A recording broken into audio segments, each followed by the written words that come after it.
Let's briefly discuss mobile email. Although there are many other types of communication available to mobile users, email still accounts for an important percentage. You should know how to configure a mobile device for web-based email services such as Gmail and Yahoo and so on. Mobile devices can access web-based email through a browser, but this is not necessary due to the app. Most commercial providers offer integrated email configuration for Android and for iOS.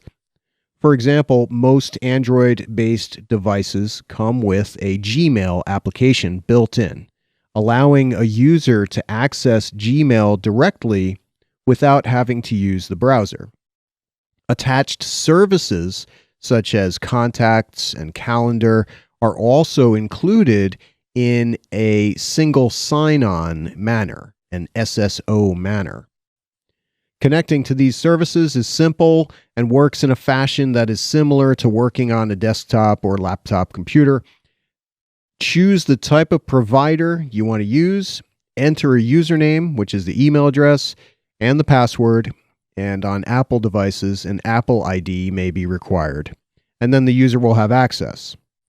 But in more advanced cases, a user may have to select the protocol and ports to be used, and that's where you as the admin come in. When you need to connect a mobile device to a specific organization's email system, it gets a little more complicated. You should also know how to configure POP3, IMAP, and connections to Microsoft Exchange servers, which you would do manually. For any of these, you need to know the server that you want to connect to, the port you need to use for incoming and outgoing email, and whether security is employed. So in this table here, I'm showing some protocols and the ports that they can use. Now, for incoming email, you have two options. You have POP3 and you have IMAP.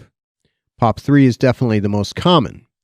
Now, originally, and for years and years, we used the standard ports. POP3 used 110, IMAP used 143. But today, these are generally not secure. And the default secure ports include 995 for POP3 and 993 for IMAP. And what these do is they make use of SSL and TLS, Secure Sockets Layer, and Transport Layer Security, one or the other, and quite often TLS.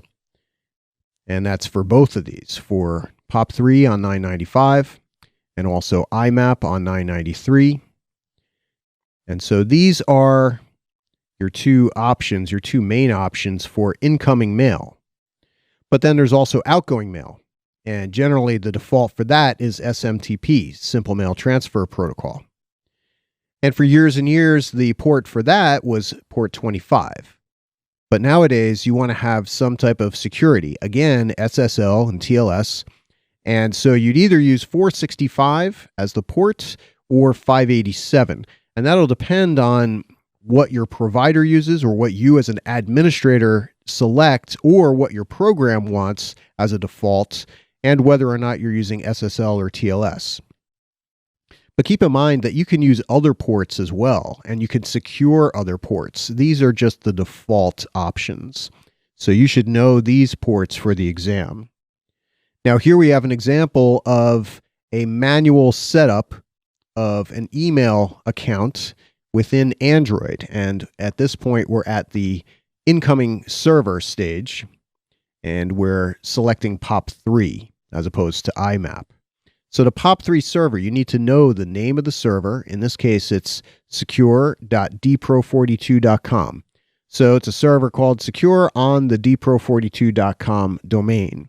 And that could be a different name. You know, in the past, it could be POP3, or it could be incoming, or a different name. A lot of providers will use the name Secure within the server name to tell you that you're going to be utilizing some type of SSL or TLS security and a secure port. So you type in the name, and then you need to select the security type, which could be no security, or it could be set to SSL or TLS. And then the port number. And for POP3, if you're using SSL, the default usually is going to be 995 if you're using SSL/TLS, if you're using encrypted authentication for the sessions. And then you would finish this section, and then you would go to the outgoing server settings, which most likely would be SMTP, and you'd set that up, the SMTP server. Quite often it'll be the same server, but sometimes it could be a different server. And then you'd select the security type and the appropriate port number. Now, it's a good idea for you to know how to do this step by step on your mobile device. But generally, you won't do this for the user because the user is going to be prompted to type in their username and password. And so generally, with a lot of companies, what they'll do is they'll have documentation showing step by step how to actually connect, if they have to connect in a manual fashion, to an email server. And if the user has any problems, then they'll call help desk or they'll call tech support.